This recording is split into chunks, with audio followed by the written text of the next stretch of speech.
Tonight, on First at 9, this Saturday the 19th of April 2025. Overwhelming veneration. Additional trains and buses deployed to Kandy in a bid to accommodate overwhelming crowds. Thousands anticipate to catch a glimpse of Buddhism's most venerated relic in Sri Lanka. Thousands of devotees in overnight queues fed at free food stalls. Not a hero. Pillaya, not a national hero, claims the Archdiocese. Further calls on legal action against Uday Gammanpilla for disparaging Sri Lanka's national heroes and the Buddhist clergy. Mistaken. Remarks on fund allocation for local councils misinterpreted by the opposition, claims President Derana. Further claims that cautious probes into high-profile cases are underway. The ballot battle. Sarvajana Balaya vows substantial national transformation through Sarvajana local government institutions. Meanwhile, opposition leader claims the president was advised to be mindful of his statements at public rallies. Chilo Dairy, Sri Lankawama, Kiren Perata. Obe Vishwasi Dino Sensorain, then Lagamati Pharmacy in Labagata Hacker. Kanta Parisan Karagato? Abe Parisan. This is Derana First at 9, live from Studio 24 in Colombo. Good evening and welcome to Derana First at 9. I'm Aditya Singha joining you live with the latest in Sri Lanka and around the world, brought to you by the only Sri Lankan media network to rise to the pinnacle across all media platforms, recognized as the best by every survey and beloved by the people. Now, your top story tonight, faith and devotion were among the pious feelings which overwhelmed the ancient city of Kandy, where the sacred veneration of Lord Buddha's tooth relic titled Siridalanda Vandanava commenced for a second day at noon today. Over 125,000 devotees, both local and foreign, flocked to the Kandy city today to venerate one of Buddhism's most revered relics worldwide. Just like yesterday, today too, thousands of devotees were seen remaining in queues overnight to secure the rare opportunity to venerate the relic tomorrow. The special exposition of the sacred tooth relic themed Siridalada Vandanava commenced yesterday at the Temple of the Tooth Relic in Kandy, offering Sri Lankans across the island and foreigners across the world the rare opportunity to witness and venerate firsthand the sacred tooth relic of the Buddha. This opportunity was granted to Buddhist devotees across the world after a hiatus of 16 long years. After a grand inauguration ceremony which venerated the revered relic while celebrating the rich Sri Lankan culture, devotees were welcomed into the temple premises at around 2:30 p.m. On commencement day, over 100,000 devotees paid homage to the relic before the special exposition ended for the day at around 5:30 p.m. Devotees who were unable to venerate the sacred tooth relic were seen remaining in queues overnight, hoping to secure the rare opportunity today.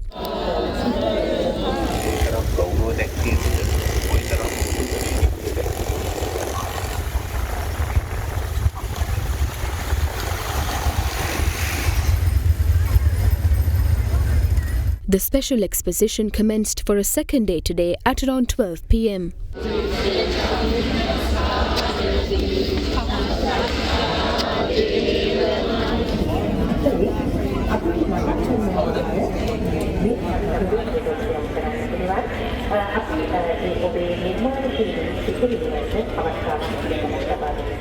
The Siridalada Vandanava exposition concluded at 5:30 p.m. for the day after thousands of devotees venerated the relic with heartfelt devotion. Today too, thousands of devotees were seen remaining in queues built up along the three-axis routes, hoping to make their way into the sacred temple of the tooth relic tomorrow. From DSN Anayakavidya to the temple's entrance, from Rathabokua through Sangarajamavata to the main entrance of the temple, from Rathabokua through the temple grounds to the main entrance. All devotees seeking the latest updates on the queues building up before the Temple of the Tooth Relic are advised to visit the official website of the Sri Lanka Police at www.police.lk. The police urge devotees anticipating venerating the sacred tooth relic to refrain from carrying heavy luggage, cameras, recording equipment and electronic devices into the Temple of the Tooth Relic premises. Union Assurance. චන්දුරුසුමේ කාගෙන් මන අපේ සිංහ TV සඳහා සුපිරි deal.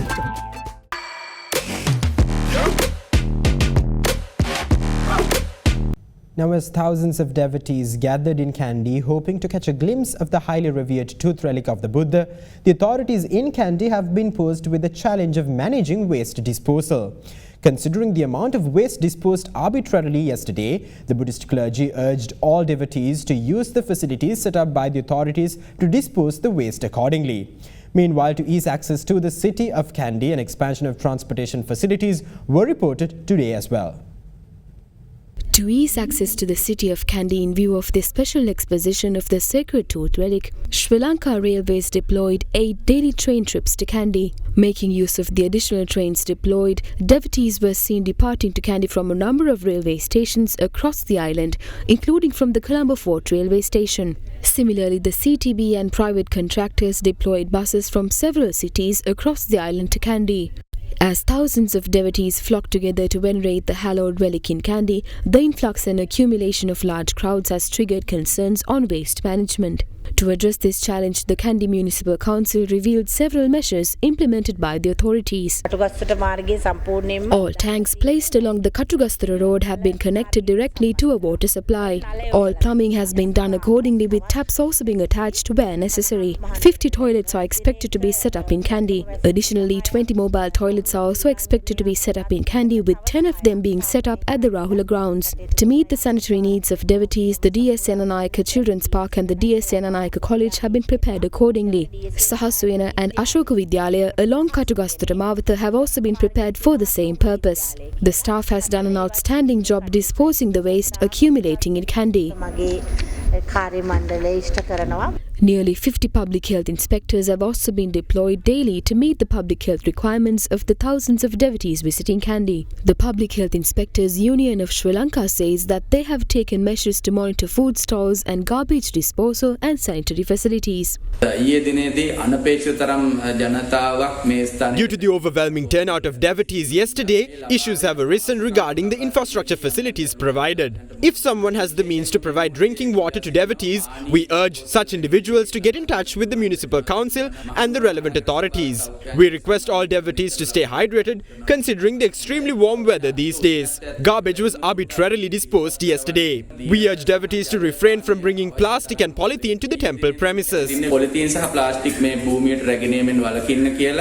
Several free food stalls set up to provide dinner to the thousands of devotees remaining in queues overnight were seen yesterday. Meanwhile, the Temple of Tooth Relic undertook a commitment to provide dinner to 35,000 devotees every night until the end of the special exposition. Furthermore, the temple also set up a dining facility that can accommodate 1,000 devotees at a time. Now, in other local news, President Anurukumara Dissanayake pointed out that his recent remarks concerning the allocation of funds for the local councils have been misinterpreted by the opposition. Meanwhile, speaking at a public rally this evening, the head of state revealed that investigations of high-profile cases are being executed with caution and assured that such cases will not be buried by the sands of time. Another public rally of the National People's Power's Outcome is Clear, Victory is Ours public rally series was held this morning in Nuwara Eliya under the patronage of President Anura Dissanayake.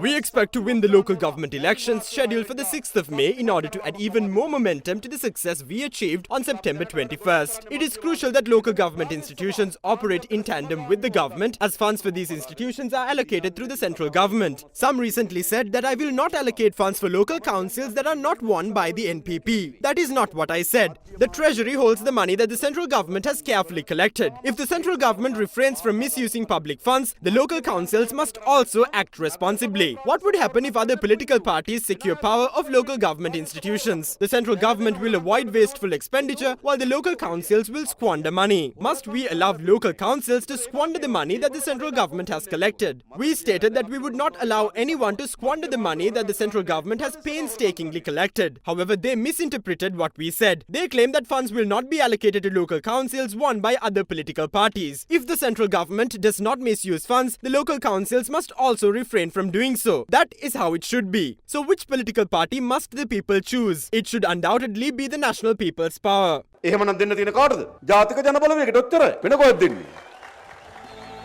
Meanwhile, speaking at another public rally in Badulla this evening, the president hinted at the high-profile investigations which are currently in place. මම අද කිව්වා අපේ police භාර ඇමතුමාට කිව්වා I advised the Minister of Public Security and Parliamentary Affairs to exercise caution when proceeding with investigations of high-profile cases. Some of the information will not be made public anytime soon. However, I can guarantee to you that investigations are being carried out accordingly. The truth has begun to be spoken by those who previously refused to speak. Those who were hesitant to provide evidence have now started to reveal the truth. Some individuals claimed that they have no connection to certain incidents, but investigations have revealed their connections. Consequently, the results of these investigations have been favorable so far. We will not let any tragedy be buried by the sands of time. We remain committed to provide justice to the citizens of this country. Fast track your career from O levels with eSoft. ඩයිබටසෝල් සීනිවලින් පරිස්සම් වන ඔබට අමතක නොවන පෝෂණය. Kelani wire කිසිගින්නක් නෑ. කිසිගින්නක් නෑ. Kelani Fire Shield Wire. Opposition leader Sajith Premadasa asserts that the Election Commission warned President Anura Dissanayake to be mindful of his statements, rather the statements he makes on political stages, highlighting that his statements violate sections of the Local Authorities Election Act.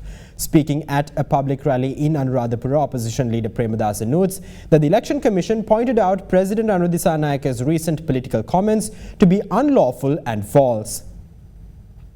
Another public rally of the Samagi Janabalawegaya in view of the upcoming LG polls was held in Pemadu, Anuradhapura, under the patronage of party leader, opposition leader Sajith Premadasa. This government depends on lies. As the JVP's political statements were being rejected, they played their last trump card and claimed that the local government institutions under the JVP will be exclusively provided with funds. The Election Commission has provided an excellent response to this statement. The Election Commission claims that pursuant to Section 82C and 82D of the Local Authorities Election Act, candidates must refrain from undue influence, making promises and bribing voters. The Election Commission itself says the President has made unlawful and false statements under these two facts. In other words, the Election Commission is advising the President to think of his position and be mindful of what statements he makes, as his statements violate election law.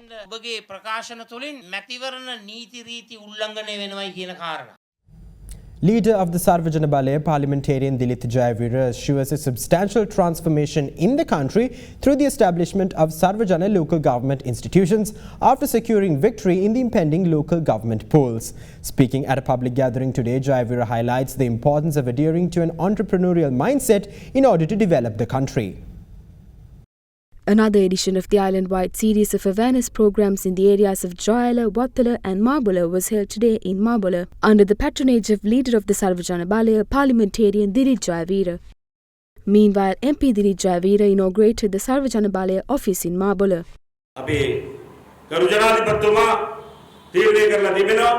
The President decided not to celebrate the Sinhala Tamil New Year this year. He is entitled to make such a decision. Ever since I purchased a television, I've watched our national leaders celebrate the dawn of the new year. For the past years, they've been celebrating it as a national ceremony. However, this year there was no such celebration. We need to come out of this narrow mindset. In the past, people were not divided by their ethnicities when they celebrated the Sinhala Tamil New Year. They celebrated the festival with everyone in the village. We are united as one. We stand together as a country. Once we secure victory in the local government elections, we will ensure a substantial transformation through the Sarvajana local government institutions. This is the only way forward. There is no other alternative available. A political culture which encourages hypocrisy and envy will not lead to development. This country can only be developed by an entrepreneurial mindset. With that, I would like to wish everyone a very happy new year.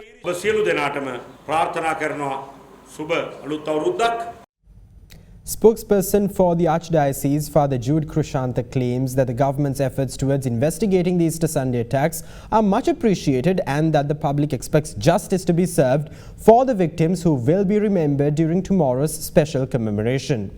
Commenting on Uday Gamampilla's remarks where Pillayan was hailed a national hero, Father Jude Krushantha further claims that the government must institute legal action against him for making such a reprehensible statement. We have made the necessary preparations for the 6th commemoration of the Easter Sunday attacks on April 21st. A special service will commence at 8:30 a.m. at the St. Anthony's Shrine in Kochikade, which was targeted during the attacks. During the commemoration, the Archbishop of Colombo, His Eminence Malcolm Cardinal Ranjit, will join the living victims of the attacks along with members of the clergy. Since several foreign lives were claimed during the attacks, we also expect the participation of ambassadors representing the nations of those foreign victims. We in fact did not make a special request calling for additional security. However, the Sri Lanka police and the army decided to deploy additional security measures on Easter Sunday. We are satisfied by the investigations conducted by the government on the Easter Sunday attacks. However, these investigations must be done expeditiously. The President vowed to expose facts on the mastermind behind the Easter Sunday attacks by the 21st of April. The public expects perpetrators of these attacks to be punished to the fullest extent of the law after such perpetrators and their motives are exposed by the investigations. All of this must be done to prevent similar attacks in the future.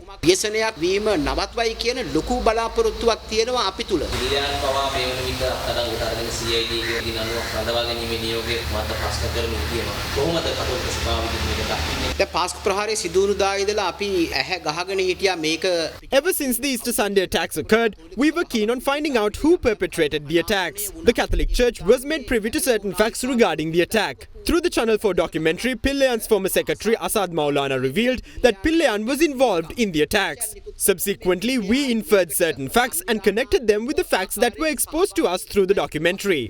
Consequently, we realized that Pillayan is a suspect in the pertinent matter. That is why the Catholic Church urged the authorities to set up a way to credibly record Asad Maulana's statement. I heard Uday Gammampila claiming that Pillayan must be hailed a national hero. I was deeply saddened to hear that because Pillayan is directly responsible for killing hundreds of soldiers and police officers in service of the Republic. He also massacred several members of the Buddhist clergy in Arantalava. We vehemently object this assertion by Gammanpila. We urge the government to institute legal actions against him. He has disparaged our national heroes and the Buddhist clergy.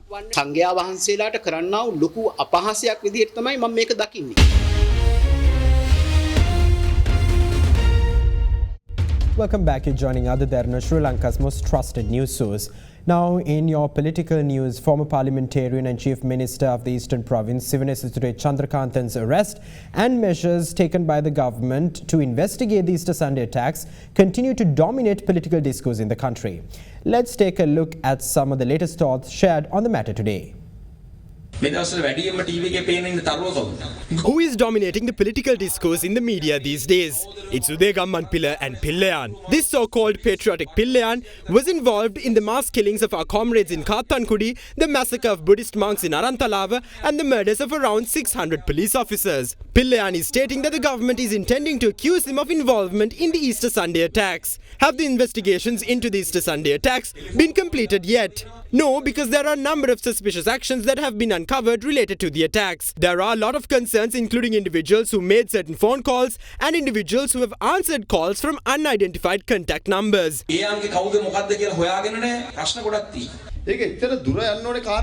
Probes into the Easter Sunday attacks should not be dragged on. If the government intends to find the perpetrator, they can question the father of the two suicide bombers, who was also a nationalist member of the JVP. They question my 97-year-old grandaunt over concerns involving my brother. Why can't they question the father of the two suicide bombers about the attacks? If the government does not condone it, then that is the government's policy. The government plans to accuse merely anyone over the attacks before the 21st. Now the government has imprisoned MP Pillayan. A minister accused him of being involved in the Easter Sunday attacks. However, the police state that Pillayan was arrested for alleged involvement in the disappearance of the Vice-Chancellor and not over the Easter Sunday attacks. It is evident that investigations are conducted thoroughly as those involved are panicking. Politicians connected to those involved in criminal activities are panicking now. Thorough investigations are being carried out, especially on the Easter Sunday massacre. Pillayan was arrested. When Gammanpila presents himself as the attorney of Pillayan, he is permitted to meet him. After meeting Pillayan, Gammanpila called for a media conference. Pillayan has not stated anything regarding the Easter Sunday attacks. Does an attorney ever reveal conversations between him and his client before the media? Pillayan was arrested to question him regarding the murder of the Vice-Chancellor of the Eastern University. The murder happened during the Civil War. If the government is investigating the murders that happened in the North, they have to investigate the murders of the South as well. Pillayan is not being questioned about anything apart from that. As soon as we gained power in September 2024, we appointed committees to probe the Easter Sunday attacks and commenced investigations based on their reports. A certain individual panicked as soon as the investigations commenced. Now that individual is defending the accused of the attacks. There is a clear link between these two incidents. It raises the question of who orchestrated the Easter Sunday attacks. The government pledged to capture the mastermind of the Easter Sunday attacks before the 21st of April. Now they seem to be reluctant. They are giving excuses stating that they have other engagements and that they have to develop the country. Minister Vijitha Herath stated that they only have time to bring thieves before the law on their way home. We await the revelation of the mastermind behind the Easter Sunday attacks.